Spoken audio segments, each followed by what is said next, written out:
is Radio Zero 2025. It's 2020 fucking 5. Can you believe it? January 3rd. Friday. Right? Yes. 2025. Sorry, I don't have my list ready here. We're so we live stream the show on every other Friday, 5 p.m. Central. Live stream on Facebook on the Radio Zero page and Poster Children page, on Twitch at PCJCUSA, and on the Poster Children YouTube channel. You can subscribe to the podcast through Apple, Spotify, the evil Spotify, and or you could go to radiozero.us. You can patronize us at patreon.com/radiozero. Thank you to our patrons. All right. I got to turn off my live captioning. Sorry. So now what? So I think I figured out. Oh, you can read people's comments? No. Oh. What'd you figure out? The occasional audio delay thing or echoey thing that would happen randomly, and I somebody tell me, because I'm running something now, so hopefully it's not happening. But the OBS software had I have audio coming in through the mixer, but then also it had the laptop mic in the audio, like mixed in and then hidden in the controls. And so if I had the mic volume up, it would get multiplexed into the audio or mixed into the audio coming from the mixer. So now I think I've got it set so that doesn't happen. So let us know if there's a... Tim Bowers saying, why is Rose on the left and Rick is on the right? Oh, yeah, why is that? Is that different? Is that a new... Yeah, I'm usually on the right. I set it up. Oh, that's so cool. I love that. That's neat. Yeah, let's 2025. I'm going to be on the left. I can switch it. No, back. no, don't. Oh my God, I love it this way. This is great. Oh my God, I love being on the left. Boy, my watch is just blowing up. Somebody's just sending lots of. So so that may be something, thank you for setting up. Rick set up like a whole like a recording station for me, which by the way I have to finish using by January 20th because Matthew needs it for his class.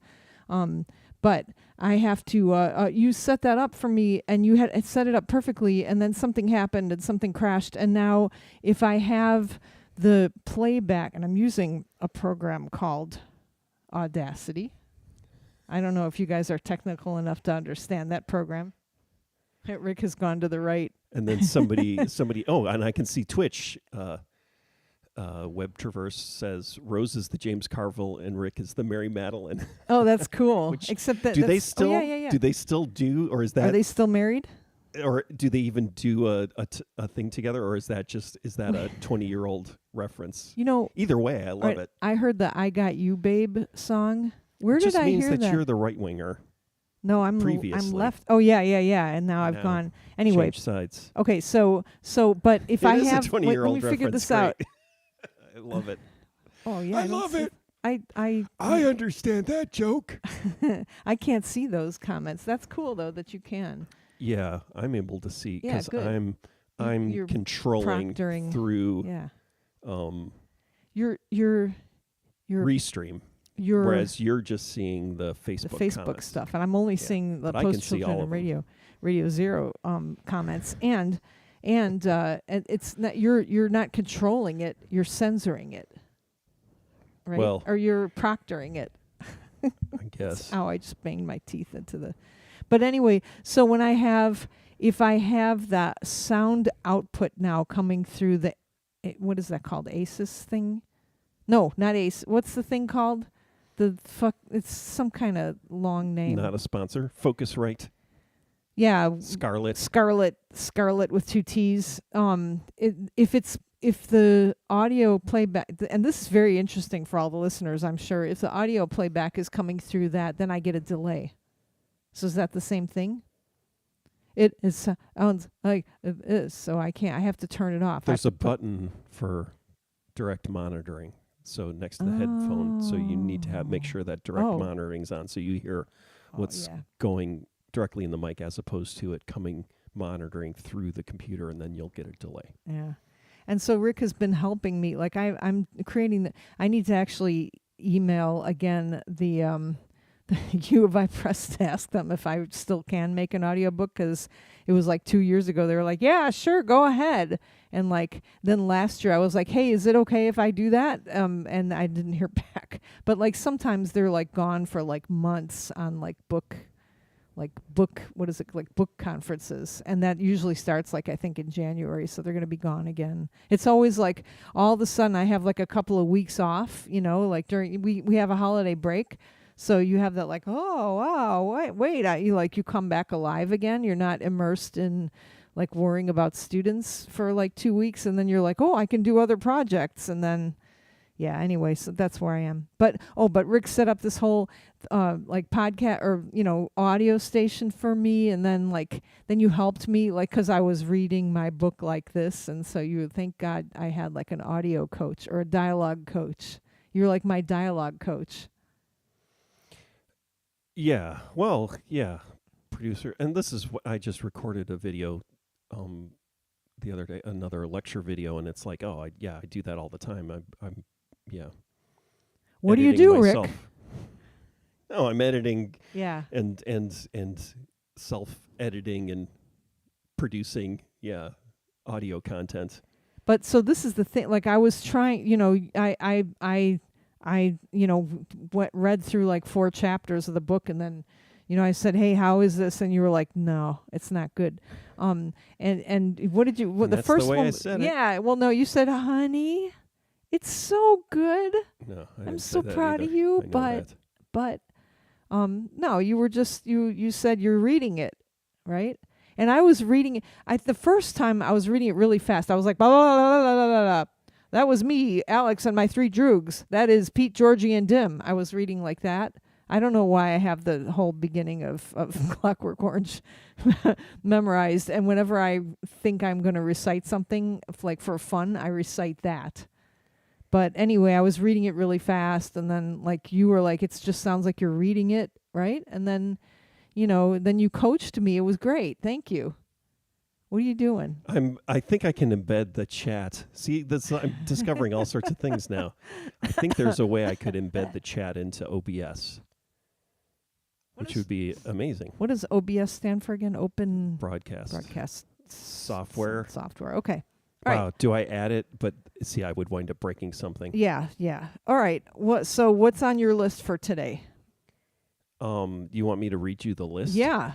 Or just start with the list or whatever. Let's go. And I mean, should I be talking a little bit more animated, Rick? Well, that just sounded less animated than what you were talking. All right, the way fine. you were talking before. That was what I was thinking. Well, we've been doing Radio Zero for 20 years? No. 25 years. It's the 25th year anniversary of Radio Zero. Actually, no, that was last year. Never probably mind. 26 years. Yeah. And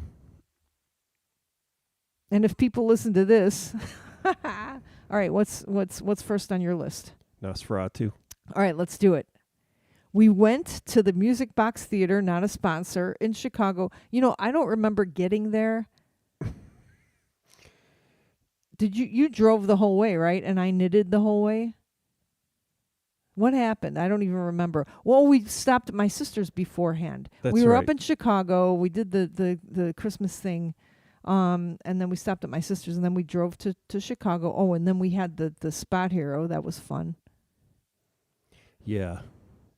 I think I've gotten more Spot Hero I've paid for more empty or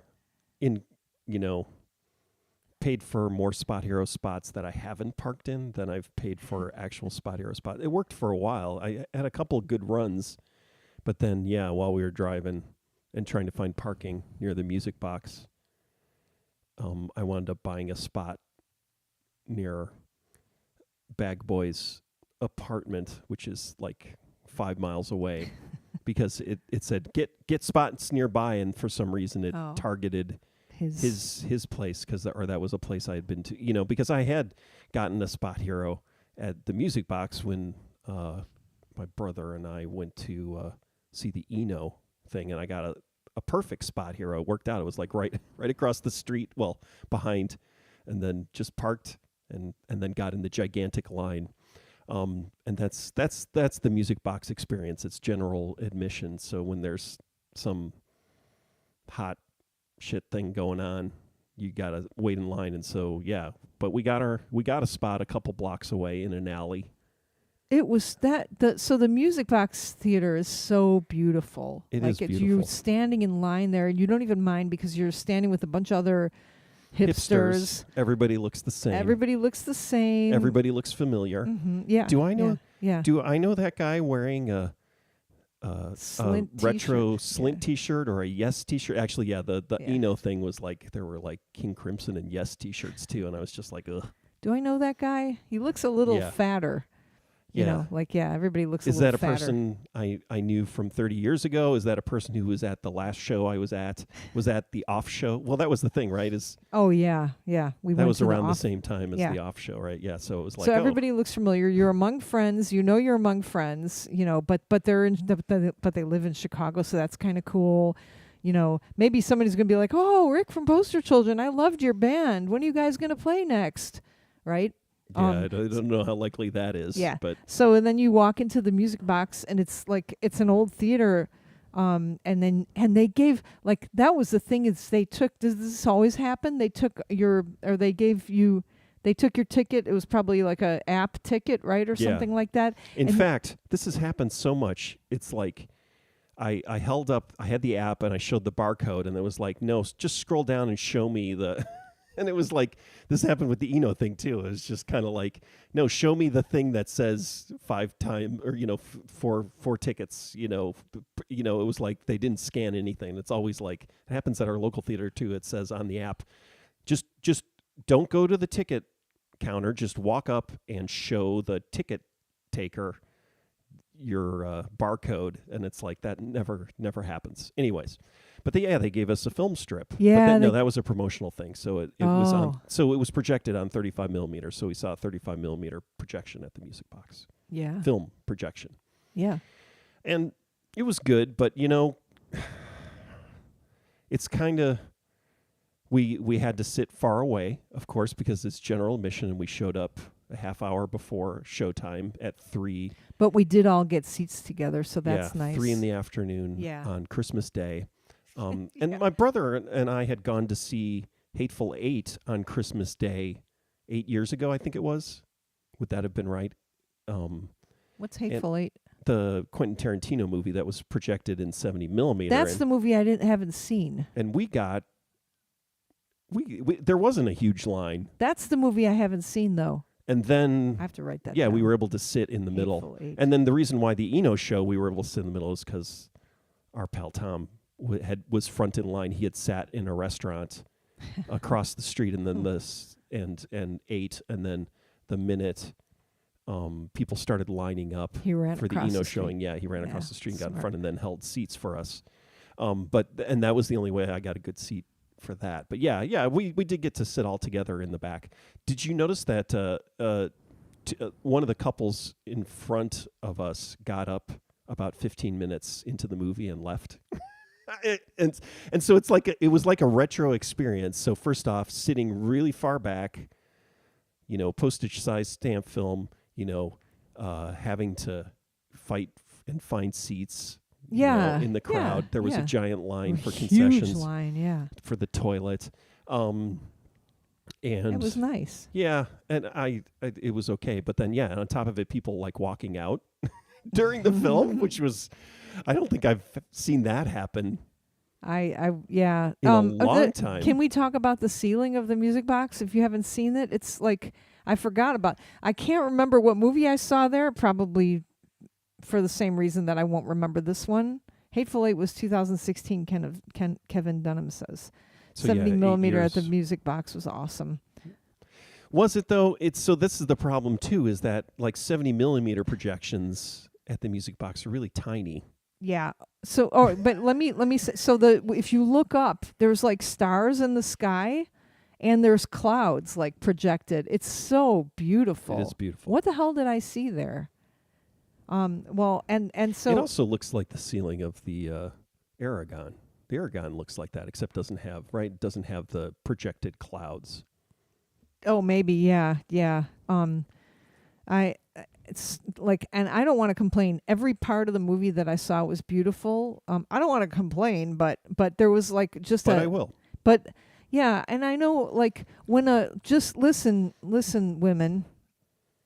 Here's a tip for you. When a man brings you to a movie, don't ever complain about it. I read this somewhere. Just say you love it.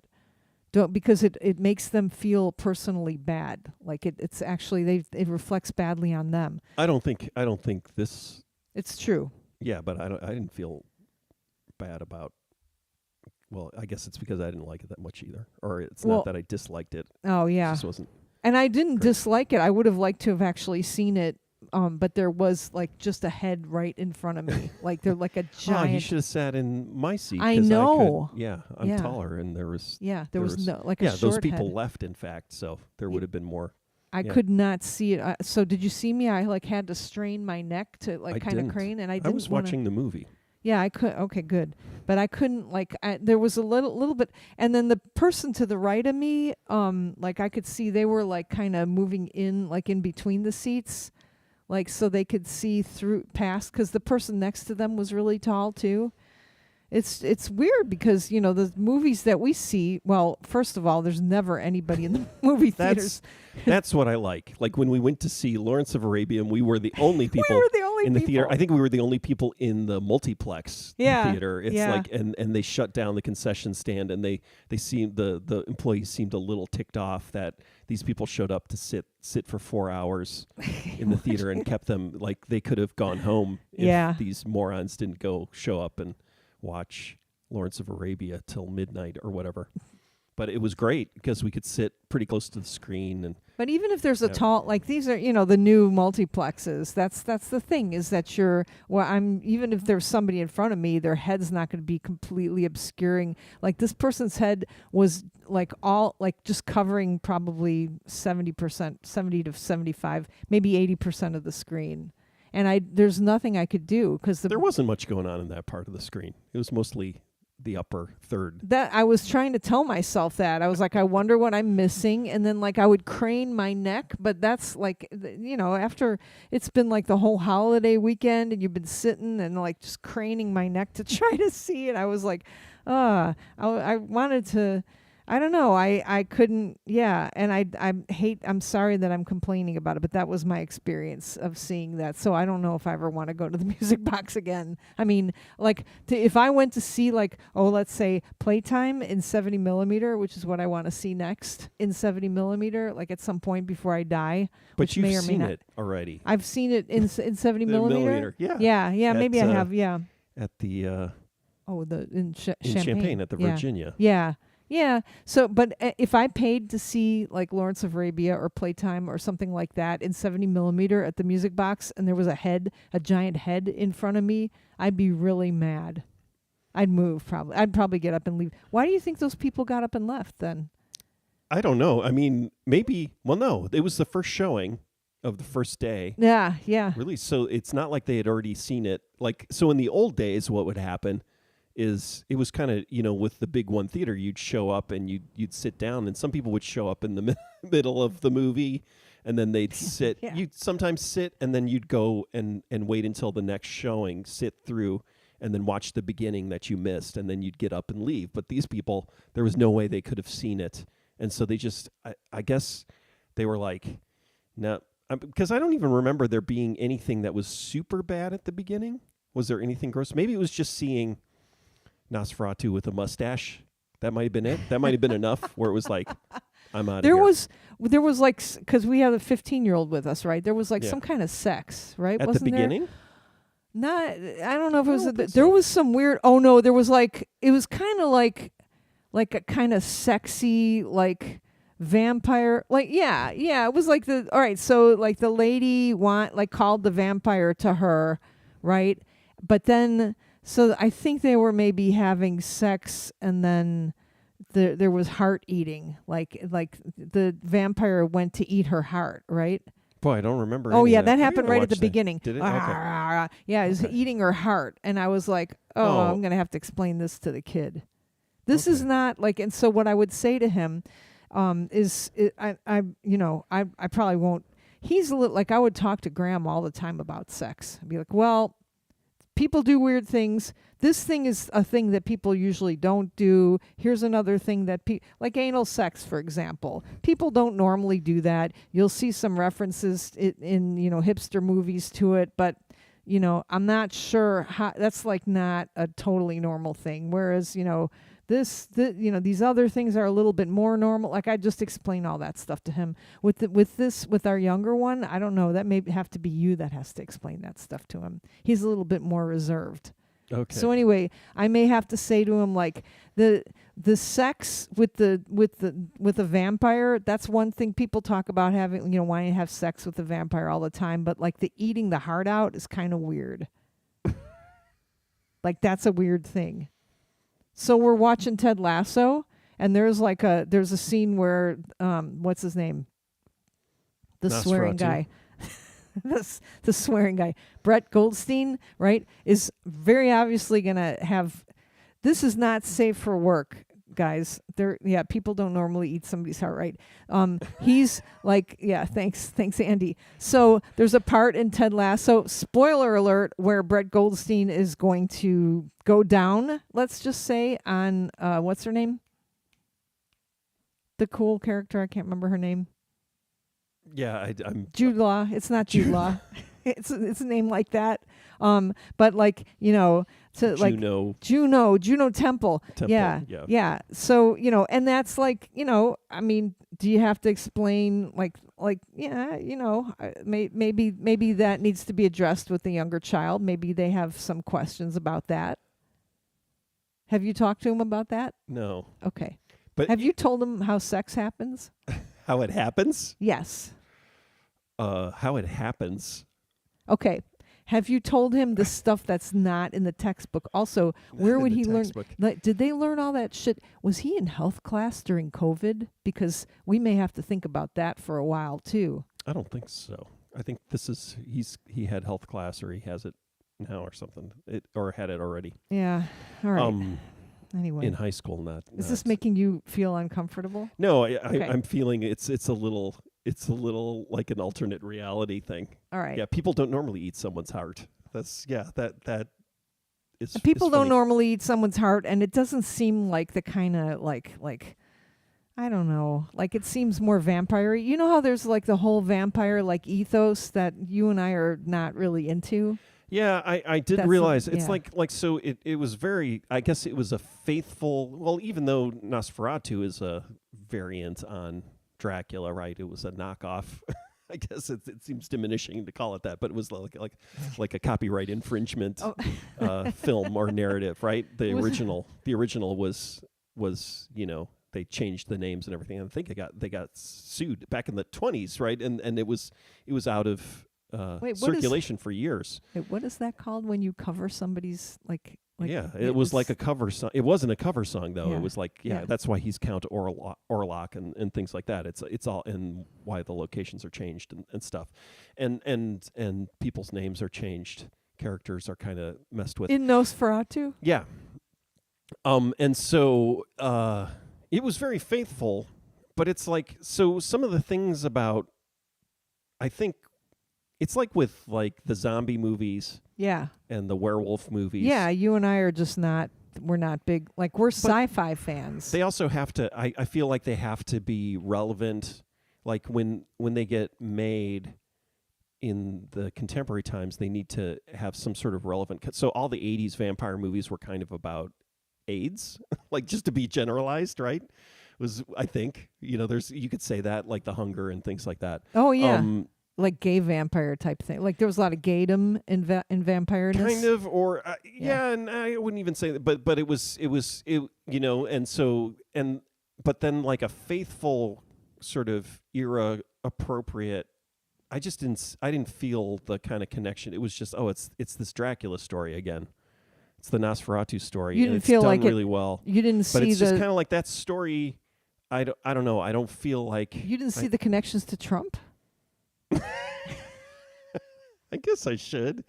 I think what it is that it's what I'm seeing Yeah. is that there's a lot of male directors making movies about female sexuality, and somehow, What? yeah, and so somehow but somehow it's supposedly enlightened or something, and it just seems like, oh, this is more of that, where it's just kind of like it doesn't necessarily seem like it's really actually enlightened, or more. That's really It interesting. it feels retrogressive to me. It doesn't feel like I'm getting any kind of new or advanced insight. It feels like old fashioned. It's Yeah. it wasn't even gay, right? It was just like the Yeah. woman was calling the Yeah, woman. It was did not the feel- Adam and Eve type thing where like the woman did something wrong and she wronged. She was calling on the vampire. Yeah, it's all about to me. Yeah, Yeah. and that's what I realized. Oh, it's just about sin, right? Yeah. And so I guess, and that's the thing. I guess maybe that's what the original, text, and sort of in the context of the times, that Victorian, right? That's when it was written. That time, and so then we're watching something. It's kind of like, and it beautifully made, and I actually like his movies. Beautifully made, looked great, but it's like I didn't feel like the Viking movie. What's it called? Is it called The Norseman? Right? Is super like macho, but it's somehow, but it's also hyper realistic, right? Or kind of like supposedly more like real Vikings, right? As opposed to guys wearing, Elmer Fudd hats with the horns on them, right?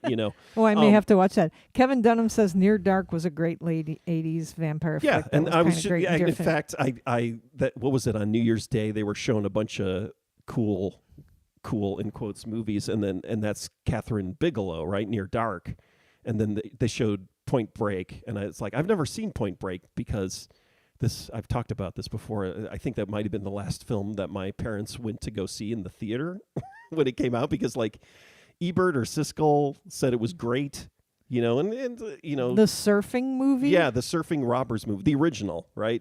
And it was like Never saw Keanu it. Reeves and Patrick Swayze. Wow, Yeah, never saw it. We never saw yeah. it, right? Correct. And it was like, I'll watch it because it's Catherine Bigelow, and then it's really bad, and I know people love it. But people love it like they love Goonies, right? You have to be a certain age. Yeah. Yeah, Near Dark is right. That's the Catherine Bigelow one, right? Is that the There's like the the other Dark one. City? Oh, the Lost Boys. Near Dark is better than Lost Boys. Lost Boys is okay, but yeah, those kind of vampire movies. Yeah, Near Dark. Yeah. What's good about it? Because I don't remember any of this at all, and I don't really care. I don't gotta- care that much about vampires. Yeah, but You'd have to it's a rewatch good, it in order to. Yeah, Maybe- 80s yeah. vampire. Yeah, it's different. You know what I liked actually is when the It's vampire. really bad. It's really bad. It's good. I'm glad the Point Break. Yeah, it's like there Andy are Lester like is saying Point it's really Break bad. apologists Yeah. out there. Yeah. Um, The So this was in no way. I don't know where I'm going with this, but the movie was beautiful and really well done and created a great atmosphere. But I didn't feel like it went to a profound level, right? And it's just like, oh, this is just the kind of general vampire shit that I've seen before. Do you think he tried to do something different with it, and then just? I think. just, Well, no, I think it's kind of his style, and being era appropriate, right? And so okay. like that's why he's just faithful. that's why he recreation has a of- mustache, because he's an Yeah. old count, Yeah. and it's like if you look at pictures of where is he from?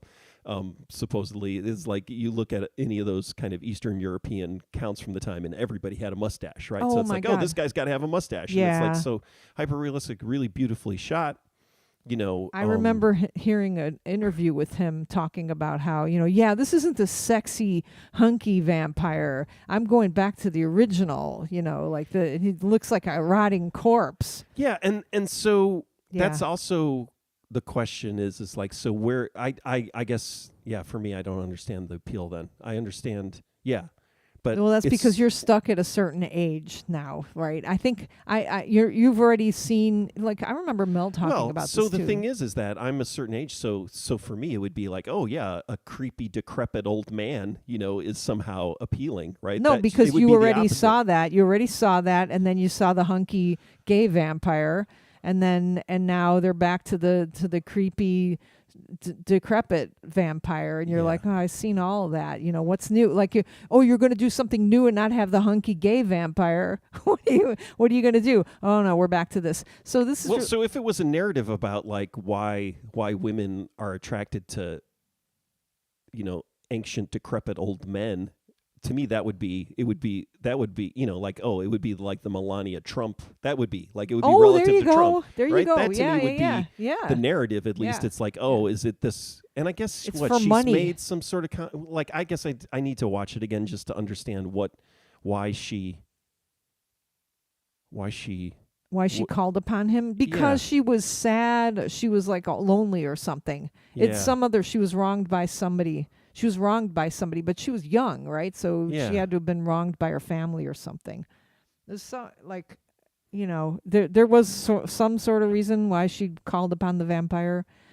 Yeah. yeah. This is really interesting though, because all right, so as I was driving here, I heard, I don't know if I'm going to be able to remember all of what I had heard, but like there was I think it was a Korean author talking about different, like there's a, I think maybe she wrote a book about different ways that the conversation was different ways that your mother shows love, and it was like, other than saying I love you, like different ways, like different language of love, other than, like, because she had gone to a white friend's family. She was saying, it was interesting to hear on the radio. It was on Like NPR. cultural Yeah. And the mom was expressions. saying, "I love you" to her friend, and then she was like, "How come my mom never, comes out and just says I love you?" And she was getting jealous of that. And her mom's like, "Look at all the food I cook for you, and look at all that stuff like that." And the interviewer on NPR was just like, "Oh my God, that's so brilliant and stuff," And then she was talking about like her parents, like her mom taping her, videotaping her as she gave a speech, in front of like her grade school or something, and she was horrified. But that was just her mom showing, like, I don't know, showing love in a different way. And I was thinking about Fiddler on the Roof song, because there's a song in Fiddler on the Roof, which is not something I think about a lot, but it's like where the lady, and I don't remember the movie at all, but the lady goes, the man is saying, "Do you love me?" And the woman goes, "Do I love you? For 28 years I washed your clothes. Da da da da da da da da da da da da. Do I love you?" And then he goes, "But do you love me?" It's like the exact same thing that we're talking about. It was like I'd heard it already before. And I was thinking, and they both sound, the interviewer and the author sound way too young, and probably not like connected in any way to like this movie. And so I figured there would be like, and then I wanted to listen to the rest of it to see if they played that song at the end, because sometimes they'll play some funny music after the end of a NPR interview. That was something I heard, is people talking about the Megalopolis, and then all talking about through the lens of the Power Broker, Robert Caro's book about Robert what's his name, the city planner, and then and trying to figure out, oh well, why is this character like this and everything like that. And it's like, and then I was like, the Fountainhead is like, it wasn't just See, it wasn't just the Power Broker is the Power Broker and the Fountainhead mashed together, which explains why it's even more confusing. It was like, why is that? And then it's like, well, why? Yeah, and I guess that's what it is. It's like, oh, we'll make this we'll combine Robert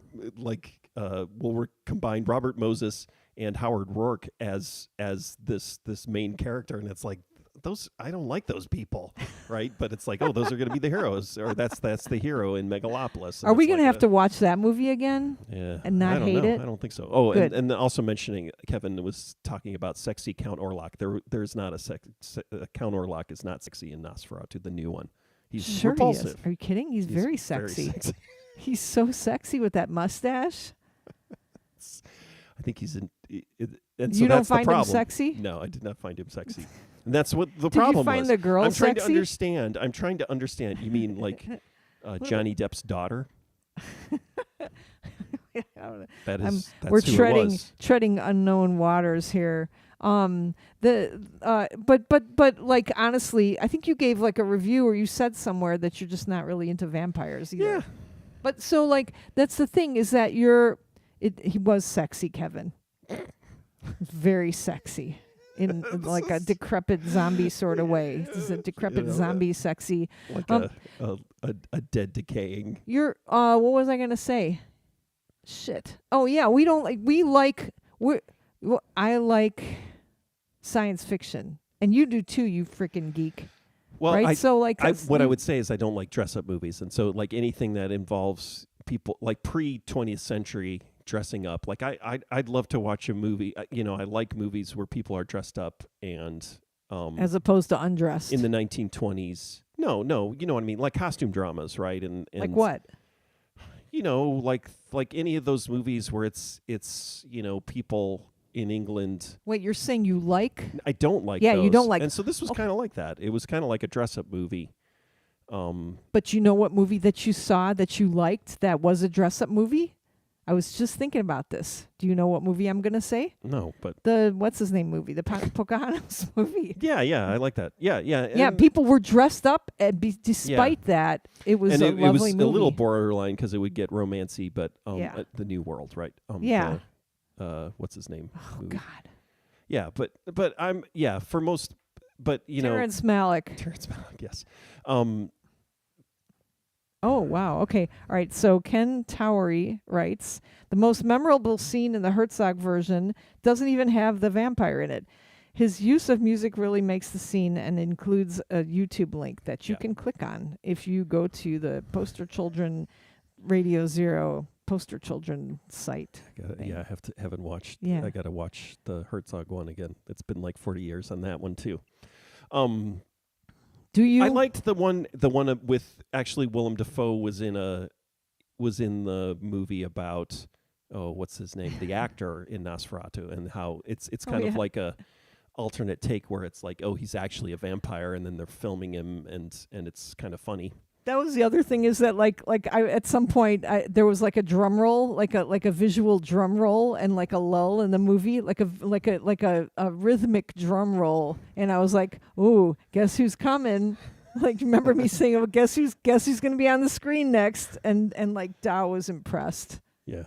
And then you said, yeah, I just said that or something. It was something like that. Somebody was like, that's when Willem Dafoe shows up. I'm like, oh, that's going to be Willem Dafoe. Yeah, Shadow the Vampire.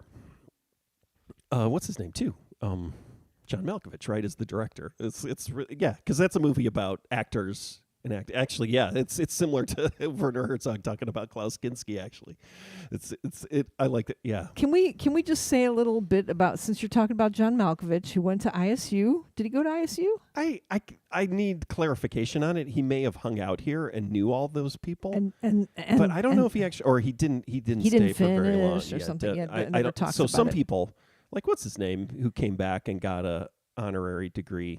Oh, Jeff. Oh. He was one of the. No, not he. On he Veep. got it. No. The other guy, before that, who's been on like other TV shows. I think he said he had left. He didn't graduate, or maybe it was also the guy from Glee. No. Okay, that's a different graduated. guy. All right. Craig Robinson graduated, but he was in music. He wasn't in theater.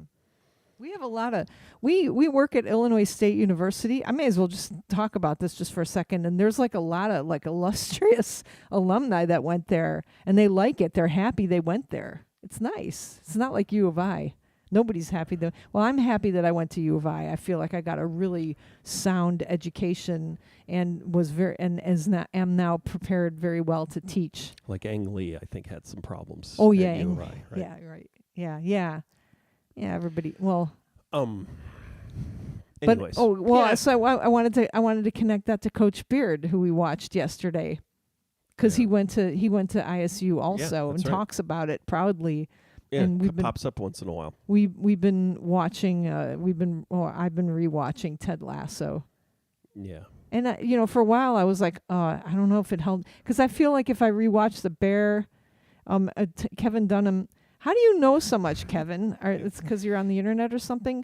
Malkovich started at EIU and transferred to ISU. Yeah, How do you but I like don't think that? he graduated. I May think not have he graduated. left when like everybody else went up to Chicago for Steppenwolf. I think he just left and went with them. I think that's what happened. I'm not sure. So I wanted to talk to you about this because we watched the episode that we watched was the Coach Beard After Hours episode yesterday, which didn't involve drugs, just involved a lot of alcohol, which apparently causes cancer. What? Yeah. But that was really fun to watch. It got more and more like, okay, so I was thinking about at the end there's dancing. They dance. The climax is dancing. Yeah. Hula hooping, actually. Hula hoop, yeah, that was great. So also in Playtime, from what I remember, the climax is like a party scene. In the restaurant, right? It's Yeah. like with a band and music, Yeah. right? Yeah. And so I love that movie. The I know I'm seeing I'm reading the Jojo Rabbit. Also, the end is dancing, Yeah. and the end of one of my other most favorite movies in the world, Slacker, yeah. is dancing. Also, Are they dancing or they're just? It's I that guess kind of they're kinda dancing. running It says, around, yeah, I don't mean goofing around. by Yeah. dancing. I don't mean dancing. I mean like physical. physical Yeah. movement with no words, like there's no dialogue. And I don't know if that's like a crutch. Like I don't know how to end this. Let's kill a horse or a cow or have people dance. I don't know how to end this. Let's burn a forest. I don't know how to end this. Run down the street. Kind of muttering or yelping, which is the Three Stooges. When they'd run out of time, they'd shoot for the week, and if they ran out of time, they'd just do a shot of them running down the street at the end, going. Whoop, whoop, whoop, whoop.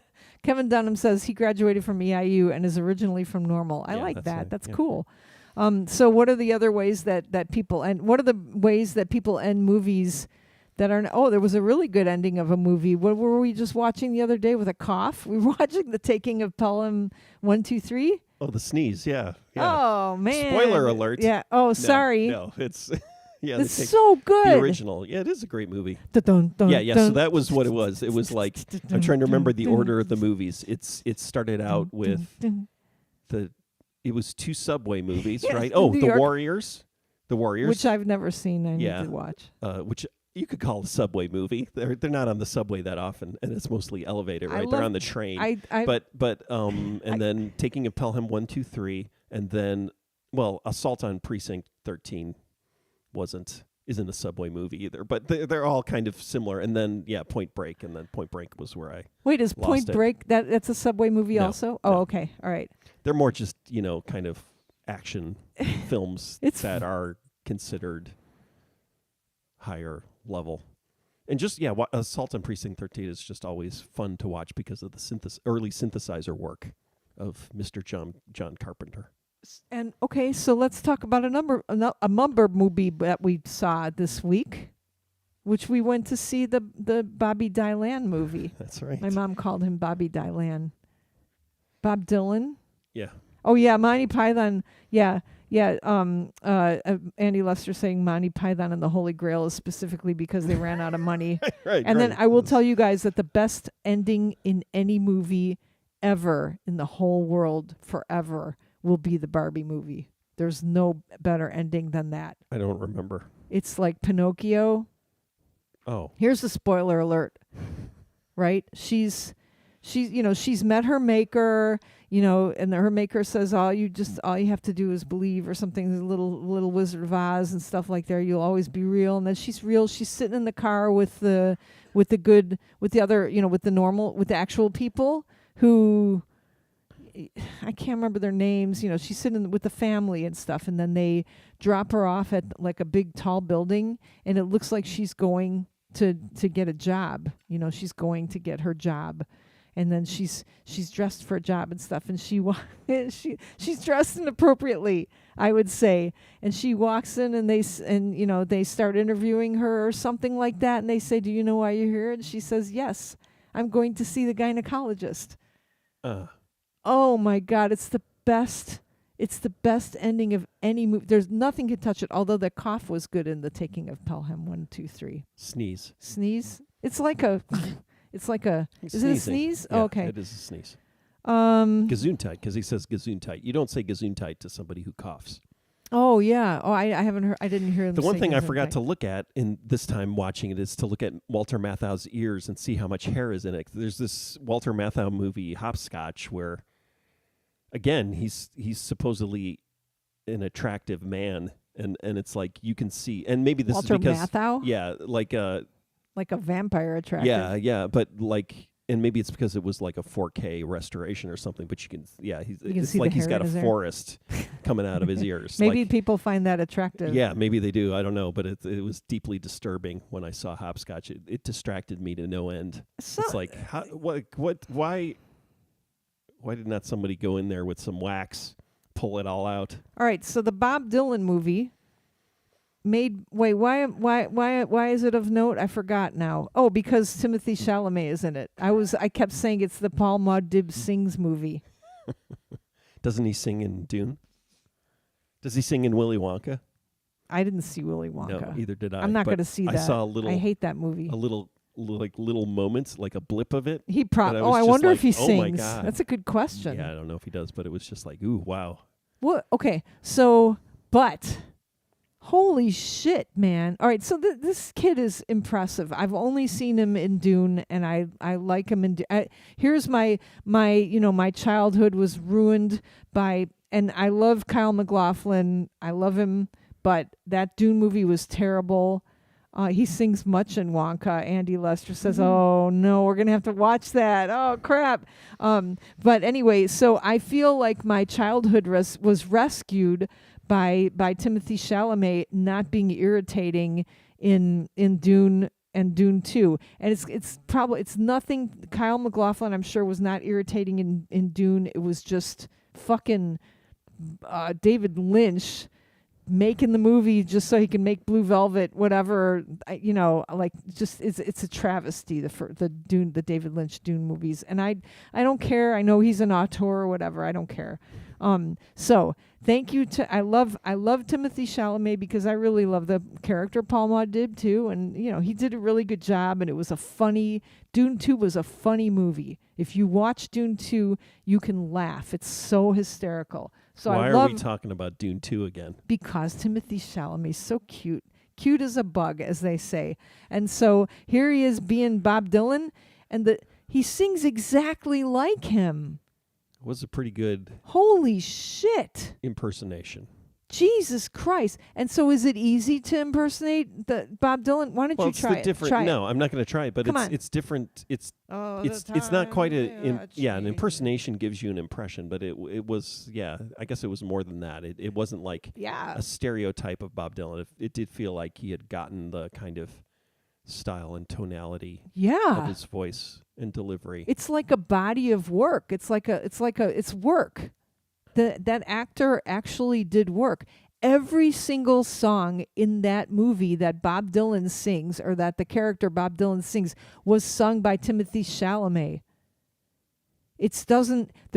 I was listening carefully too. I was like, which is going to irritate? Because even if I listen to a band playing like a live song of theirs and they sing it differently, I get irritated. Yeah. And I even get that Archer's a Loaf song, Greatest of All Time. We when we were on tour with them, they played that song all the time. And Ed, what the fuck's his name? What's his name? Not Ed. They're all named the same thing, right? I'm sorry that I can't remember your name, Archer's a Loaf guy. What's his name? I can't. It's not Mark. You're You can't asking- remember either. It's the bass player. Listen. Not Matt. Sorry, not Oh, Matt. Matt, yeah. Somebody See, I better don't tell me. Wait, it's the drum. Yeah, I can't. This is just old man Oh stuff. my God! It's Well, it's old woman stuff too. Anyway, when he would sing or how does that song go? He would sing an octave. He did the coolest thing while we were on tour when he sang it, and it's not sung like that on the record. And so when I listen to the record, I get irritated. Oh, The Archer's interesting. a So Loaf. that's I the like the opposite live. of Yeah. a lot of people's experience. Yeah. Where, So I don't even remember. So I'm hyper alert, and I feel like I've listened to Bob Dylan a lot. Like not a lot like people, not a lot like I listen to, I don't know, Sonic Youth or Pixies or anything like that, but I listened to it enough. Maybe I haven't listened to it enough. I don't, maybe it's such a distinctive voice that, you listen to it a little bit and you figure you've got it. Maybe that's what it is. But nothing irritated me. I was just like, sing more, Mr. Chalamet. Yeah, and even the kind of playing with the timeline and stuff. Some of the inaccuracies, or not inaccuracies, they were kind of messing with stuff. It didn't bother me that much. Are you Like, it getting wasn't- old? Is that like No, I just think it wasn't. you understand the art of it? Yeah, but also it was kind of they weren't like really bad things. Like, I guess. For example, like give us one. Well, Johnny Cash wasn't there in 1965. He was there in 1964, and then the whole Joan Baez timeline is a little sketchy. And when the Suze Rotolo broke up with him, it was not in 65. It was in 64. It's just all like they're kind of like tweaking and manipulating things to build this greater narrative. But I also, and then there's that weird moment where the supposedly where Pete Seeger was gonna chop the PA cables with an axe, and then they kind of referenced it, but they didn't do it. Have him do it, because I don't think that really happened. And Pete Seeger was more, supposedly he said he was more upset about the sound than the fact that it was rock and roll. And just that whole mythologizing and But you're okay with it. It was okay. I don't know if the film necessarily really got through the sense of betrayal, right, of that, or that shift. But maybe that's the it was betrayal actually of folk music. Yeah. Okay. And but the thing is that it didn't seem like that big of a deal, but I already knew the legend, right? And maybe it was, kind of like better, like, it wasn't as crazy. Yeah, I don't know. And then the fight between Alan Lomax, and Albert Grossman was over the Paul Butterfield blues band. It wasn't over Bob Dylan, I think, where they actually got into a fist fight. Is all this stuff in like the Bob Dylan other movies, like the documentaries? Was it the stuff that you're talking about? How do you know all this stuff? I don't know. I read books. Okay, and books. Stories. Oh, that's the books. thing, is the great Bob Dylan book from that era is Positively 4th Street, which is about Bob Dylan, Joan Baez, and then Joan Baez's sister, Mimi Farina, and then Richard Farina. So Mimi and Richard Farina were, also folk musicians. And then Richard Farina died in a motorcycle accident. He's I think, is Gravity's Rainbow dedicated to Richard Farina, because he also wrote a book and was, so there's a Thomas Pynchon connection. And then wow. Just the whole story of their intertwined relationships, because Richard Farina was a friend, was obviously that they were all kind of this friend group, and Richard Farina died on a motorcycle, in a motorcycle accident, and then Bob Dylan either did or didn't have, or had a motorcycle accident, and then kind of dropped out for a year or two. But there's also kind of rumors that he just used that as an excuse to drop out in like 66, 67. But the fact that his friend had died on a motorcycle, it's that to me is more interesting. But everybody wants the story of Dylan going electric, and that's what it was based on. But it was based on some book. Okay, all right. So by the way, the two of there's two Erics in the band Archers of Wolf. I had to look that up. Erics, Sorry, I knew knew Erics. it started with E. And Matt, not Mark. Jesus Christ. So what's the drummer's name though? Mark Price. Mark. Yeah. Okay. They're all right. The problem is they're all super normal names. Yeah. Yes, that's why. They're not like Timothy Chalamet. Andy Lester says the Queen and Elton movies did that, Playing with Time too, and it drove him nuts. That thing with the Queen, and that was even stuff where it's like, I kind of know Queen history. But then, yeah, where it Fast was and just loose. like, yeah, it was just like if you have any knowledge of time and history, it was like, oh, this didn't happen then, and this you're using this and totally, and yeah, that drives me crazy. So they they're pushing things around like by a year or two and kind of tweaking things and bringing Johnny Cash to be a supporter, That in was so 1965. yeah, that But was interesting. Like it was really I enjoyed the movie because I just couldn't stop looking at. I thought like Timothy Chalamet was really interesting, and then just like the young Johnny Cash too, and then right at the end was a really funny part, like Johnny Cash, like that. yeah, It was the funny. drunk Johnny Cash. Yeah. But that was the problem is that actor who played Johnny Cash. He was driving me crazy because it's like, okay, I don't recognize him, but I know he's got to be somebody. And then it was like, oh, this is a guy who's had a beard, and now he doesn't have a beard. And so it's like seeing Burt Reynolds without the mustache. It's like when Burt Reynolds would occasionally do it. Well, I guess in Deliverance, he doesn't have a mustache where it's just like, ew, it's just, Yeah. or Tom Selleck without a mustache, right? Yeah, It's yeah. just like, ugh, I don't like your face. You don't look like a famous. I don't like your face. You don't look like an actor anymore. You look like a weird normal person, right? And that was the problem I had with the Johnny Cash guy. It's like they should have gotten an actor who wasn't a beard actor and shaving. Oh yeah. Because I didn't like that guy. I didn't like the way. But if He you see him looked with weird. the beard, he was in the reboot of what was that show with the cowboy guy, Timothy, the Elmore Leonard cowboy. Oh, I didn't watch that. Yeah, no. But he's the bad guy in that, and he's got a beard, and he's good. He's like, oh yeah, this is perfect. But it's like, ugh, without the beard, it's just like, ugh. All right. I don't like you're not. That's not a Hollywood face. What about Ted Lasso, the guy who plays him?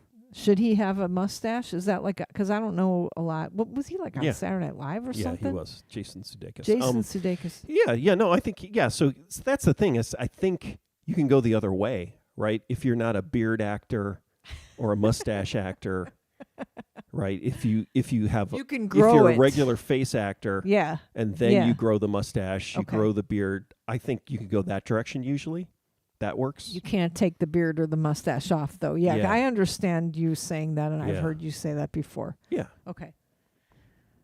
I don't I don't know. I don't know if Somebody it's true. somebody find an actor that started out with a a beard or a mustache, and then they shaved it, and they were just as good without that. Tim Bauer says hi again. Had to go get milk. Where are you saying hi from? Did you say? The grocery store. Oh. Timmy Bowers, you're in my book. I read your name the other day. I had to read it over and over and over again because apparently you drove to Princeton to see us. I hope that was you. I mean, it's written. It is written, as they It is say in written. Dune. All right. All right. What else? What else you got? We got like 2 minutes here. Do I I have guess to we have. worry that somebody's going to blow up my Tesla? Well, we do have the Fire Elon sign on the back, so hopefully, So mixed messages. yeah. Okay. All right. So Why either- did the guy blow up the Tesla? I Do we don't- I we don't haven't know been that paying yet? Attention. Okay. I'm sorry. So people, I think the trend we're going to see in 2025, Rick, is a lot of people driving into other people to kill them. What do you think? I think that's happened before. But it's going to be more, I think. yeah, it's just what is that? People are mad. suicidal, sort of terrorist kind of. Well, no, that you're not it's suicidal. just going to, is coming to America, and It's I have the power vigilantism with and my assassination, Yeah, right? Yeah, I have the And so power we're with my just- car. we're back to that era, like Well, 100 years ago. So the Trumpers are upset now. This is so here on Friday, January 3rd, 2025. The Trumpers are upset because Elon Musk and Vivek Ramaswamy. What's how do you say his name? I don't know. Vivek Ramaswamy. Is that it? Is that how you say it? Who are two people The who Doge are guys. the Doge guys, who apparently are not, quote, Americans. from MAGA people are in charge of are saying stuff like, yeah, well, Americans are lazy, so we need to change the H-1B visas. We need to let more immigrants in, and and let them have the jobs that they're that they've been studying for, right? And then that is upsetting some of the MAGA base. So it's been The kind racists? of the racists, yes, because the racists thought that Trump was a racist. But it turns out, and they were okay with, wait a minute, the racists were okay with Trump spewing out the white power stuff. The immigrants, shall we call them, were also okay with Trump spitting out the white power stuff. Maybe because I don't know. Yeah. Oh, like one Yeah. of them's a South African. No. I'm just saying nobody seemed to have a problem with the white power stuff except for us, like bleeding heart liberals. What's a So bollard? what's your point? I don't know. It is kind of funny. Every so often, like, I'll look on Facebook because that's where I get my news from now, and like I'll notice, somebody posts like a bunch of MAGAs are upset. The Make America Great Again people are upset because apparently it's not just a whites only plan. Are they upset now, or is that last week? What's the new tempest in the teapot? The new tempest in the teapot is there is going to be a giant snowstorm cutting across middle America that is shaped like a giant dick. And the meteorologists who are on Facebook keep posting pictures of it, and then people keep commenting dick jokes about it. And it's like, I clicked on it to see it. Somebody posted it and said, this is really fun. The comments are hilarious. So I clicked on it to prove that they were wrong, and they weren't wrong. The comments were hysterical. People commenting on a dick, like it's really funny. Go to Facebook and look for a Midwestern meteorologist post about, with this giant penis.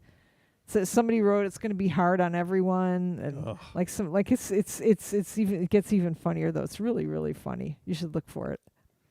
Yeah, I'm gonna go on Facebook and look for meteorological dick jokes. You want me to read from some of them? No. Okay. I mean, yeah, I guess. Okay. I don't know. We're over an hour here. Well, okay. I think my feed though, my live feed is 3 minutes, 2.5 minutes delayed. Oh no, it's 5 minutes delayed. So does that mean I'm seeing comments? No, I'm not. Hey, so Rick, Okay. 3 minutes. Let me delayed. ask you. Yes. I've got some Radio Zero questions for you. Guest dream list. If you could have any guest from the music or tech industry or history or anything else on our podcast, who would it be and why, and what would you ask them? Also, if you could have dinner with them. Who's asking this? Dick Blizzard. That's funny. Me. ChatGPT asked you.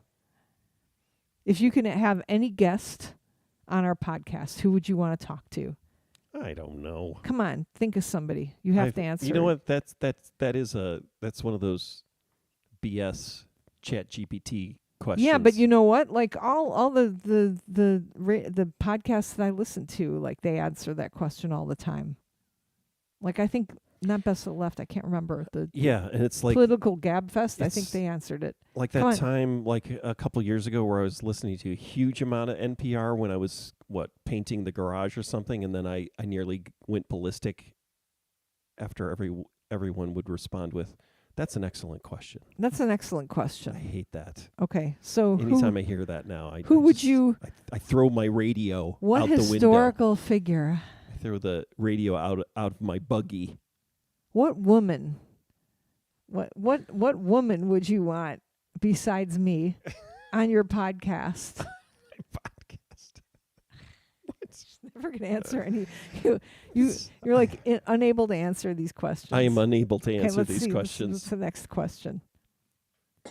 These aren't good questions. And pet peeve. Pet peeve. I already said it. That's what? an excellent question. Okay. Fictional swap. If you could swap lives with any fictional character for a day, who would it be, and what would you do? Would that mean like I would be stuck inside the pages of a book, For- or I'd be inside a TV I know. or See, a computer? these are the kind of questions, like when I get a questionnaire, I can't fucking answer them because I'm divergent, I guess. Like, yeah, you have so many questions. Like, would you be stuck following that fictional character's timeline? Yeah. What fictional character would you like to be if you were stranded on an island?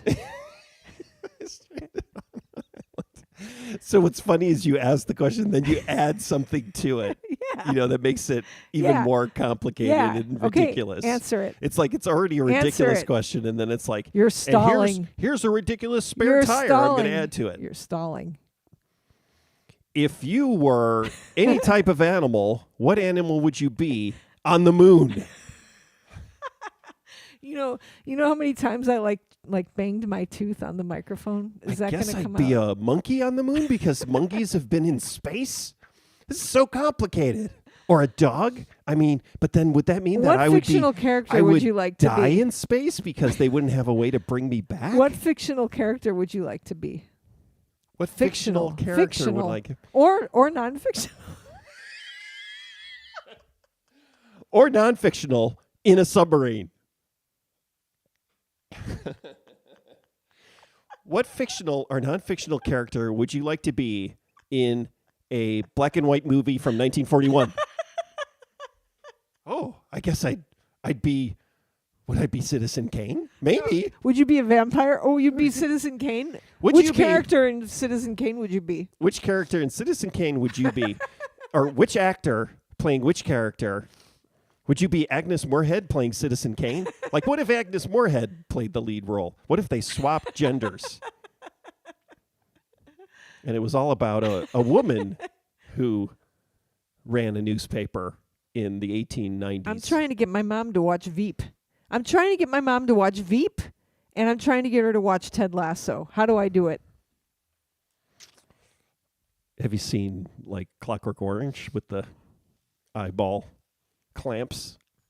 I mean, she doesn't want to watch it. Don't make her Yeah. watch it. Yeah. It's like Right. you being forced to watch something you don't want to watch. Like what?